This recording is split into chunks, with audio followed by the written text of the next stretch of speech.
She was mocked for being fat, humiliated by her husband, belittled by her mother-in-law. And while all of that was happening, she was quietly building a federal case that would bring down corporate empires. Have you ever thought about what happens when someone the entire world underestimates decides to flip the script? When a plus-size woman, constantly diminished and dismissed, discovers she has the power to send executives to prison. That's Sophia's story. A story about fat-shaming, prejudice, and that surreal moment when reality explodes right in front of you.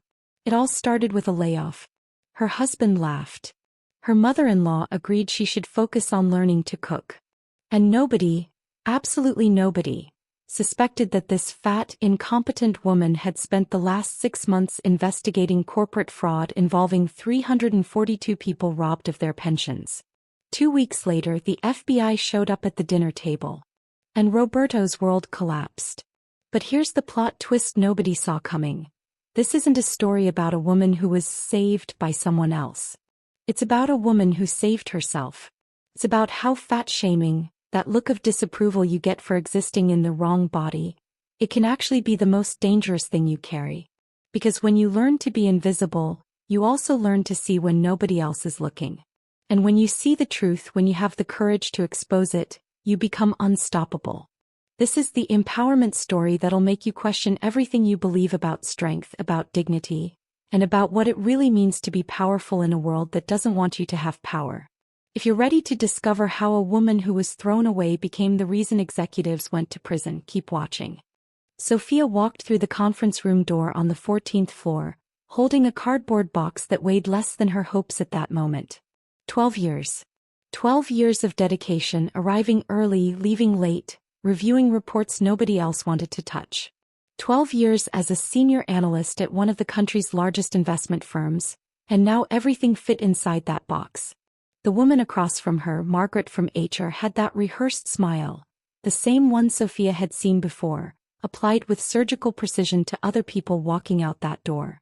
Restructuring, cost reduction, difficult decisions. The words came out like a script Margaret had memorized. Sophia nodded, signed where she was told, and walked out without saying anything. No argument, no questions. 7 years of marriage had taught her that defending herself was pointless. Her husband, Roberto, would make much better use of those words than she would.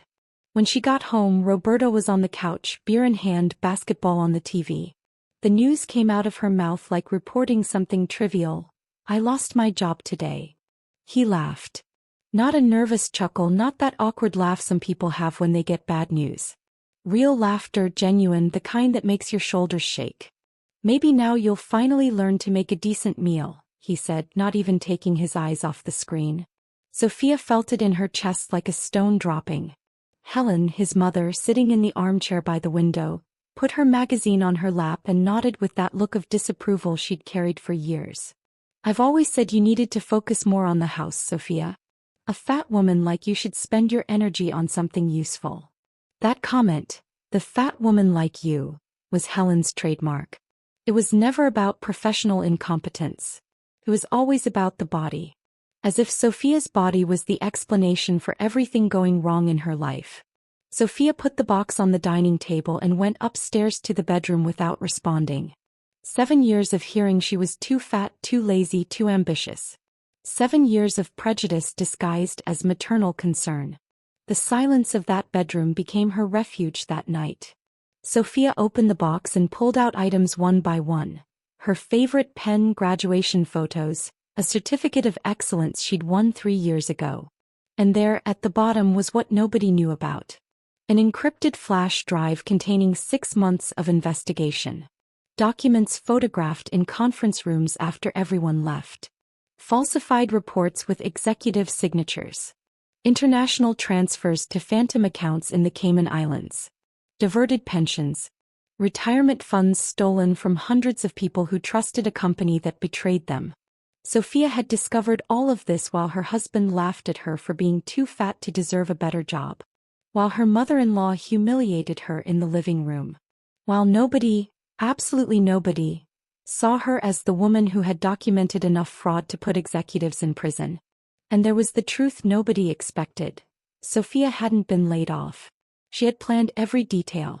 6 months ago, when Carol Simmons, a former colleague, called desperate because her pension had disappeared, Sophia spiraled into a profound realization. 342 people.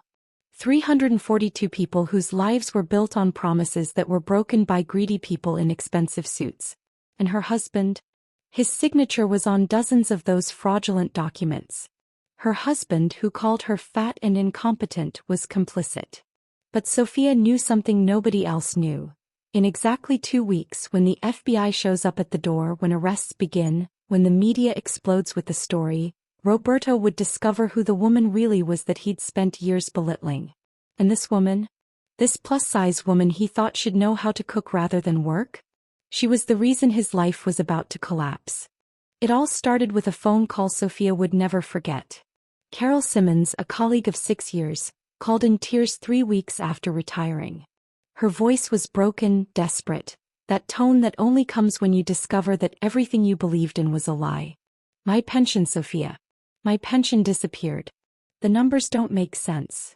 Carol had spent 28 years at that company. 28 years saving, trusting, waiting for the retirement she was promised. And now, at 62 years old, the company was offering her 70% less than what had been agreed upon. Sophia felt something cold take over her chest.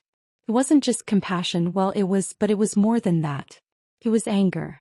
It was that anger that's born when you see injustice happening right in front of you and realize nobody else is seeing it. Nobody else cares. A fat woman like Carol, an administrative assistant who had dedicated her life to work, was being robbed, and the world just kept spinning. Sophia entered the investigation like someone entering cold water. Slowly at first, testing the temperature, but inevitably committed to diving deep. She started small, grabbing files she shouldn't have access to during weekends, when the office became a cemetery of empty cubicles. Photographing documents with her cell phone, her hands trembling as she pressed the button. Offshore accounts in the Cayman Islands. International transfers that didn't match any real project. Audit reports with executive signatures. Signatures Sophia recognized from meetings she'd attended. And there, repeated over and over, her own husband's signature, Roberto. 342 people. As Sophia catalogued, copied, and encrypted into flash drives hidden in her gym bag, she discovered it wasn't just Carol. It was 342 people whose pensions had been systematically diverted. 342 stories of lives built on the promise of security in the future. And that future had been stolen to finance yacht vacations and beach houses in Miami. The prejudice Sophia faced at home, that "you're too fat to deserve respect," took on a different dimension when she realized she was documenting crimes that could send people to prison. But Sophia was smart. Too intelligent to be seen only as the overweight woman her husband thought should be in the kitchen. She knew that if she kept her job when the fraud was discovered, defense attorneys would paint her as a disgruntled employee. They'd say she knew everything and did nothing. That she was seeking revenge. That was the perfect narrative. An obscure, invisible woman that nobody really noticed, suddenly with a convenient story of corporate villainy. So Sophia did something that required a kind of courage that goes beyond physical fear. She planned her own exit. She negotiated the terms of her layoff 3 weeks before the big day. She worked with the HR team, created a restructuring narrative that would position her as a victim of budget cuts, ensuring her severance package was generous enough to sustain her while the FBI did its work. Nobody suspects a victim. Nobody questions someone who was thrown away. And it's in that very invisibility, that same invisibility that came from prejudice, from fat-shaming, from contempt, that Sophia found her superpower. She could disappear in public while building a case that would destroy corporate empires from the inside. The truth nobody knew was that Sophia had spent the last 6 months living a double life. By day she was the fat, incompetent wife that Roberto ridiculed. At night she was a relentless investigator, recording transactions, connecting dots, organizing evidence after evidence in a digital file that grew like a silent tumor. She had recorded conversations in meetings where executives joked about creative accounting. She had documented emails where they talked about hiding funds and inflating expenses. And she had done all of this while Helen, her mother-in-law, looked at her with disapproval because the food was burned or because Sophia dared to exist in a body that didn't match beauty standards. True empowerment, Sophia had learned, isn't about being seen.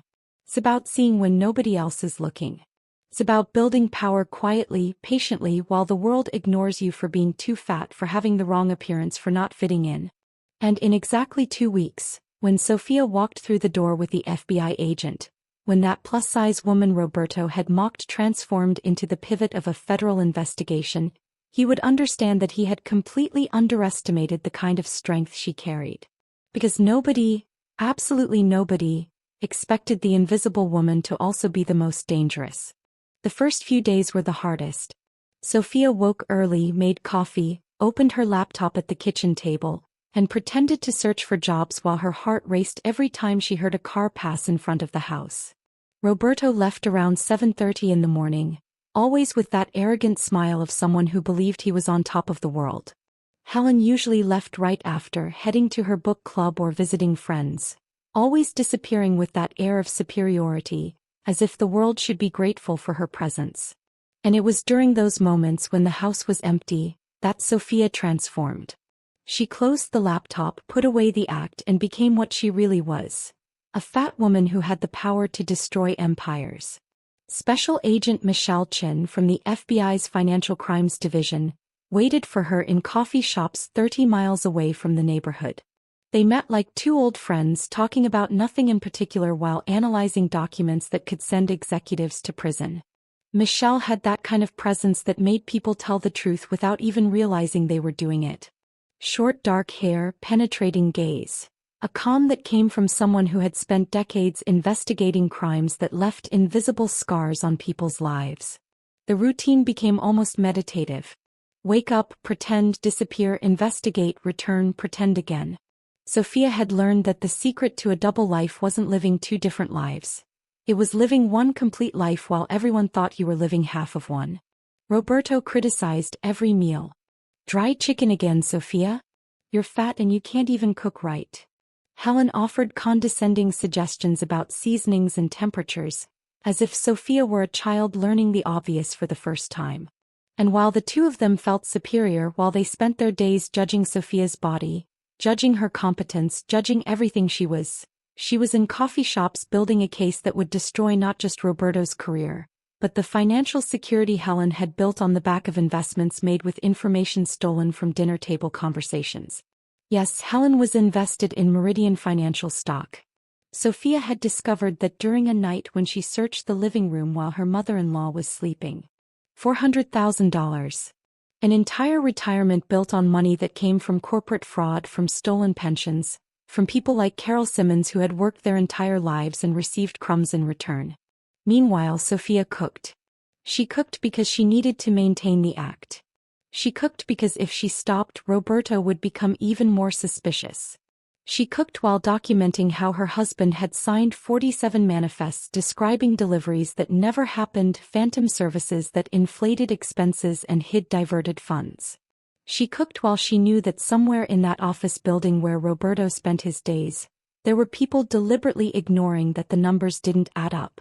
She cooked while Helen slept, while her mother-in-law dreamed of dividends that would never come, about a retirement that would disappear when the truth came out. Michelle explained the next steps with the patience of someone who had seen families destroy themselves over secrets much smaller than this one.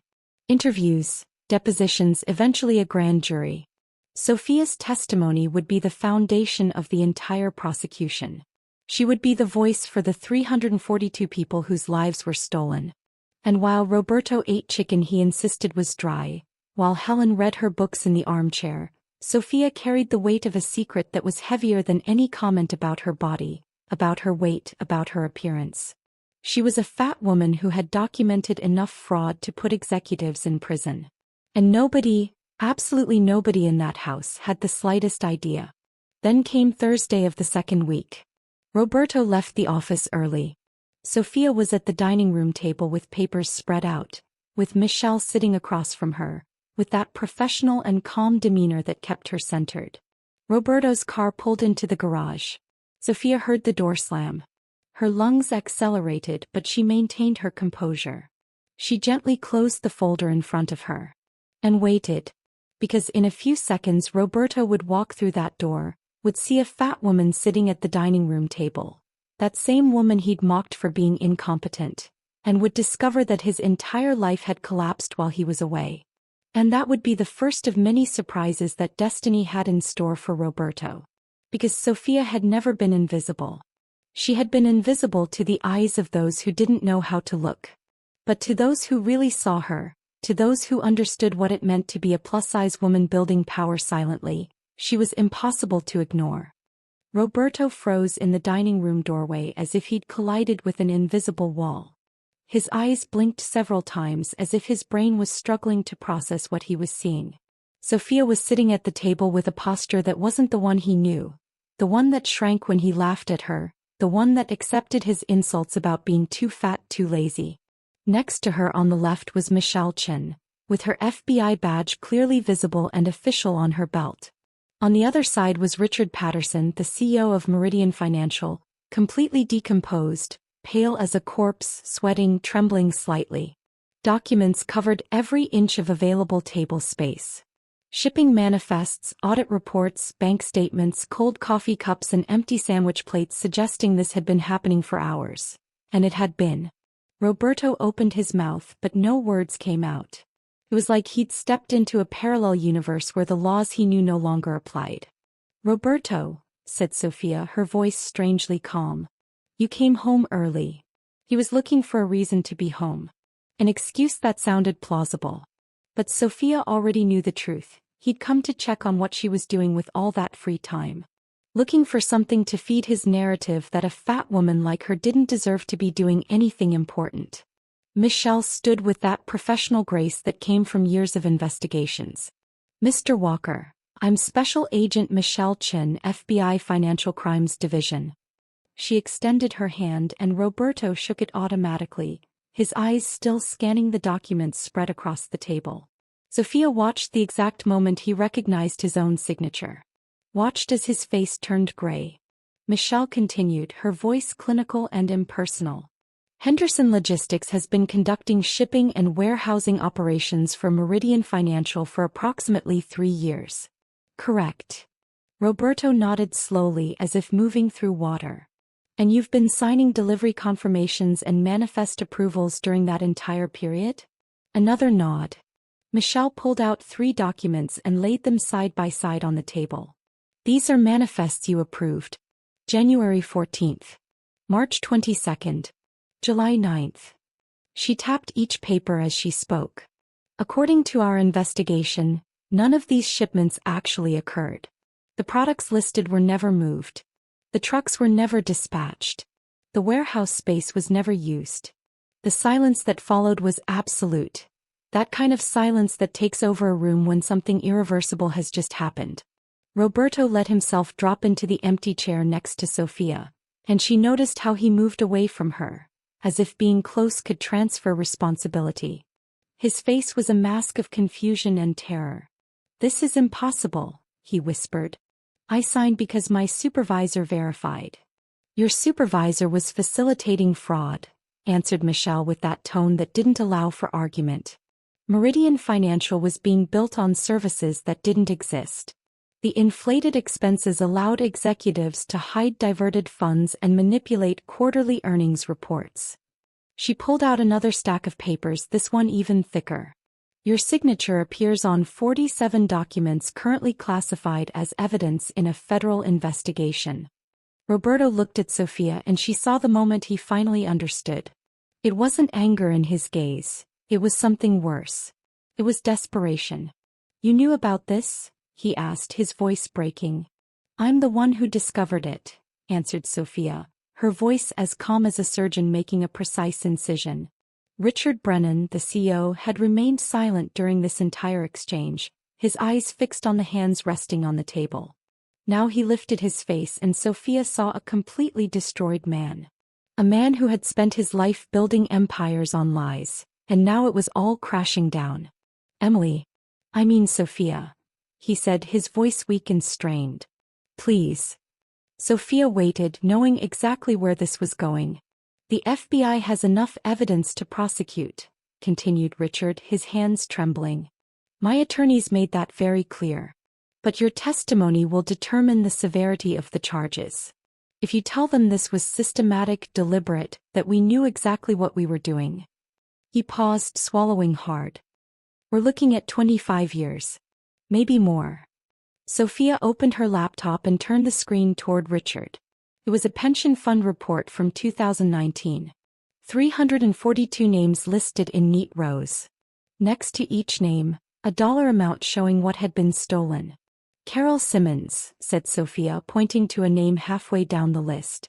Worked in accounts payable for 28 years. Retired in 2019. Her pension was reduced by 70% because you and your executives stole her retirement to cover your embezzlement. She scrolled down. Michael Patterson. Thomas Chin. Sarah Jennings. She closed the laptop and looked directly at Richard. You stole Carol's retirement to pay for your lake house. You took Sarah's money to cover your son's private school tuition. You want mercy? Tell that to Carol. Tell that to the 241 other people on this list. Richard Brennan's face crumpled. He put his head in his hands, his shoulders shaking. And in that moment, Sophia understood something she'd taken 7 years of marriage to learn. A fat woman you've spent years belittling is far more dangerous than you could ever imagine. Tuesday morning arrived with gray skies and steady rain. Sophia was in the kitchen making coffee when her phone started buzzing incessantly. Text messages, news alerts, her younger sister calling from Ohio. She ignored all of it and turned on the television. The headline scrolled across the bottom of the screen like a death sentence. Meridian financial executives arrested in multi-million-dollar fraud scheme. The news anchor's voice was measured, professional, describing 6 executives arrested at dawn. Charges including fraud, embezzlement, falsifying financial documents. An investigation spanning 18 months. An unnamed whistleblower, referred to only as a senior accountant who had alerted federal authorities, had provided crucial evidence. Sophia sat down slowly in the chair. Her heart accelerated when the reporter began speculating about identities. And then as quickly as it started, reality hit her like a shockwave. The phones began ringing. Journalists seeking confirmation. Neighbors figuring out the connection within hours. Former Meridian financial employee, husband works at Henderson Logistics, the same company implicated in the shipping fraud. Roberto didn't show up to work that day. His company called him in for a meeting at 1 o'clock. He left the house with a pale face and came back after 5 looking like he'd aged a decade. His shoulders sagged, his tie was loosened, his voice was a shadow of what it had been. They suspended me, said Roberto when he walked through the door. Pending internal investigation. If they determine I was involved, even unknowingly, I'm fired. Sophia continued sitting at the kitchen table, watching him with that calm she'd developed over months of living a double life. They said I might face civil liability. For negligence. His voice cracked slightly. She nodded from where she sat. You knew this would happen, he said, not as a question but as an accusation. Yes, answered Sophia simply. And you didn't warn me. It wasn't a question either. No. He looked at her as if he was seeing someone completely different, and maybe he was. Maybe for the first time, Roberto was really seeing the fat woman he'd spent 7 years belittling. Not seeing her as a fragile figure who needed to be controlled, but as someone who had power. The kind of power that came from knowing the truth while everyone around you lived in illusion. Upstairs, Helen was still on the phone with her financial advisor.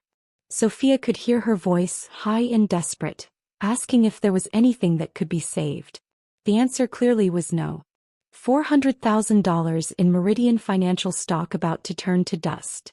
A retirement built on corporate fraud, on stolen pensions, on the invisibility of people like Carol Simmons who had trusted a company that betrayed them. The reporters stayed for 3 days. Their cars parked on the street, cameras pointed at the front of the house. The neighbors talked to them. The story began to shift angles. Whistleblower lives in the same house as husband of implicated company. Roberto's LinkedIn profile was screenshot and shared across social media. His Facebook filled with comments from people he went to high school with, former coworkers, distant acquaintances. Everyone had an opinion about whether he knew, whether he should have known, whether he was complicit or simply stupid. He stopped leaving the house. Sophia cooked. She cooked because she needed something to do with her hands, because the silence of the house had become deafening.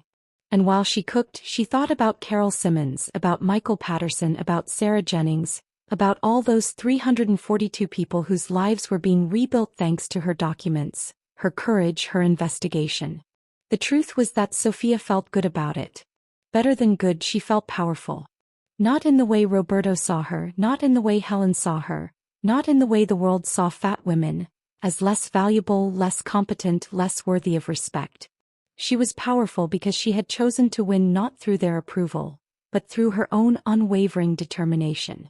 6 weeks later, Roberto filed for divorce. Meanwhile, the legal machine continued. Michelle Chen prepared her carefully for the grand jury. They spent days analyzing documents, practicing testimony, anticipating questions. Michelle taught her how to remain composed under pressure, how to answer without embellishing, how to let the evidence speak for itself. And Sophia learned. She learned that her voice mattered.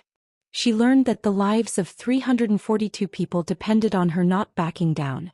She learned that being a fat woman in a world that belittled her was actually her greatest asset, because nobody expected her to have the power to destroy empires.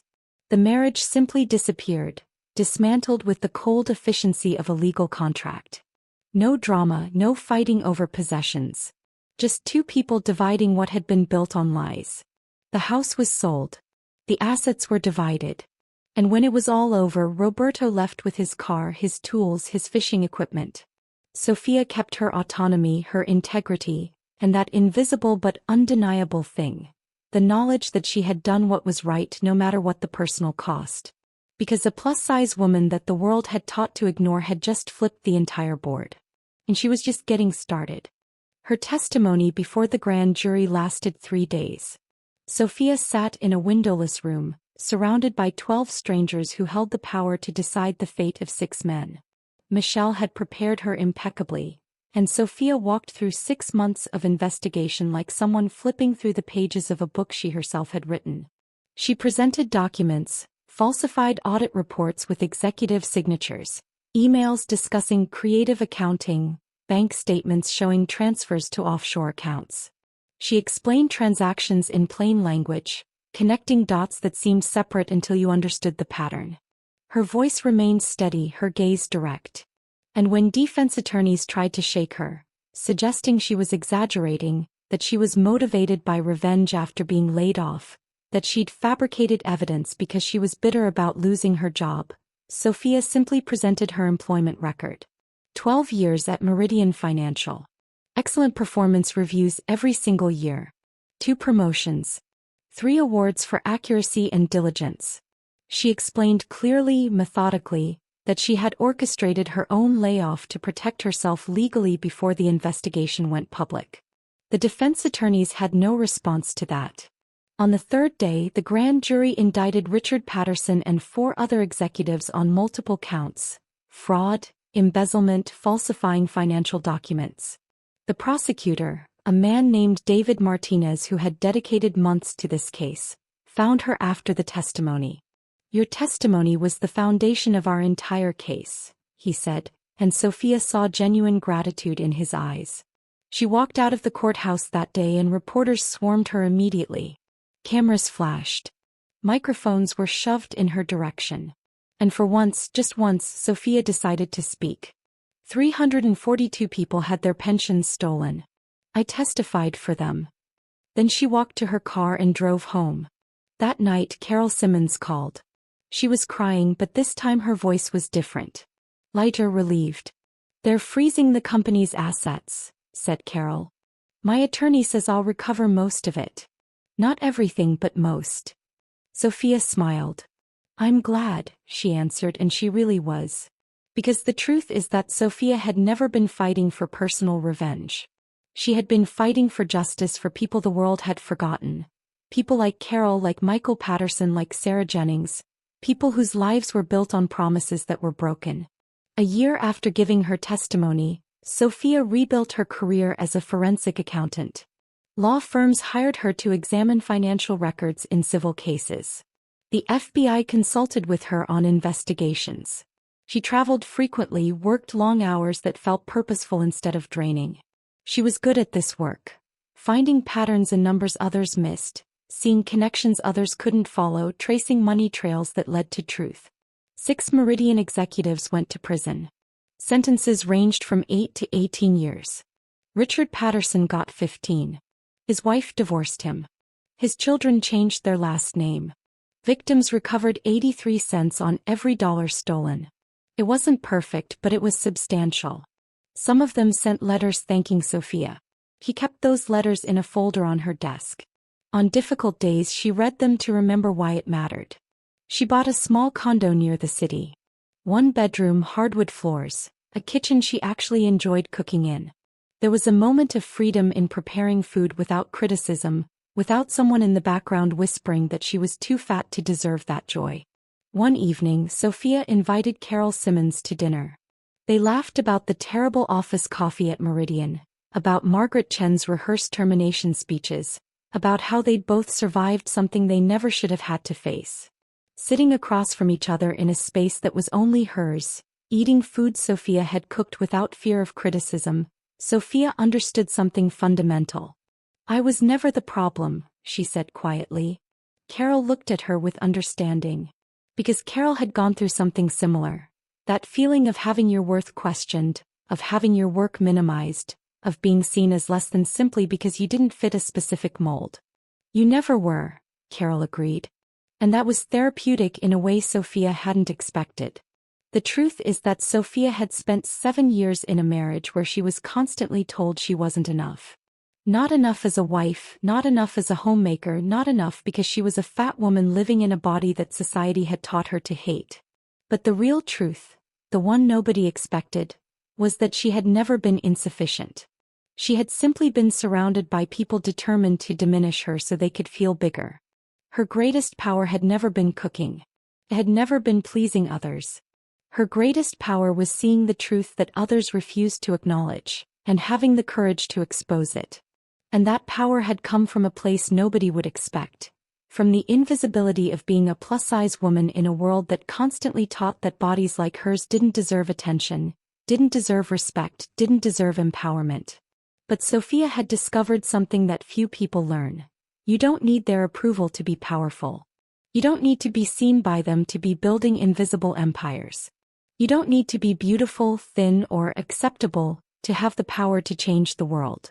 Because the real world, the one where 342 lives were rebuilt, it knew exactly who had made the difference. And it was a fat woman that nobody expected would have such a strong voice. Sophia's story isn't just about corporate fraud or how the FBI brought down powerful executives. It's about something much deeper. It's about you understanding that fat shaming, that look of disapproval you get every day for existing in the wrong body, it doesn't diminish your power. It hides your power. And if you've learned anything from this story, it's that true empowerment doesn't come from being seen. It comes from knowing who you really are when nobody's watching. So let me ask you some questions I want you to really think about. How many times have you let someone belittle you because you don't fit a specific standard? How many times have you made yourself invisible because it was easier than fighting prejudice? And more importantly, how many times have you underestimated your own power because the world underestimated you first? The truth that Sophia discovered is that you don't need their approval to be powerful. You don't need to be beautiful enough, or thin enough, or acceptable enough to change the world around you. All you need is the courage to see the truth that others refuse to acknowledge, and the determination to expose it no matter what the cost. That's what Real Bodies, Surreal Battles is about. Real bodies, real people, battles that are far more complex than society wants to admit. And if this story touched you, if you saw yourself in Sophia at some point, then you need to understand something. Your journey isn't over. It's just beginning. So here's my challenge for you. Identify one area of your life where you're being diminished by prejudice. Identify a power you've been hiding because the world said you didn't deserve to have it. And start right now building your invisible empire. Because the world needs your voice. The world needs your truth. The world needs you. If this story of empowerment, of fat-shaming faced head-on, of real women fighting surreal battles, if that resonated with you, then I need you to do 3 things right now. First, subscribe to our Real Bodies Surreal Battles channel. Second, turn on notifications so you never miss a story of women who are changing the game. And third, comment below. What was the moment you finally understood your own power? Because your stories, your battles, they matter. And I'm here to keep sharing narratives that celebrate real bodies and the surreal strength of the people who inhabit them. Thank you for being here. Thank you for believing with me that every single one of us deserves respect, dignity, and empowerment, not despite who we are, but because of who we are. I'll see you in the next video.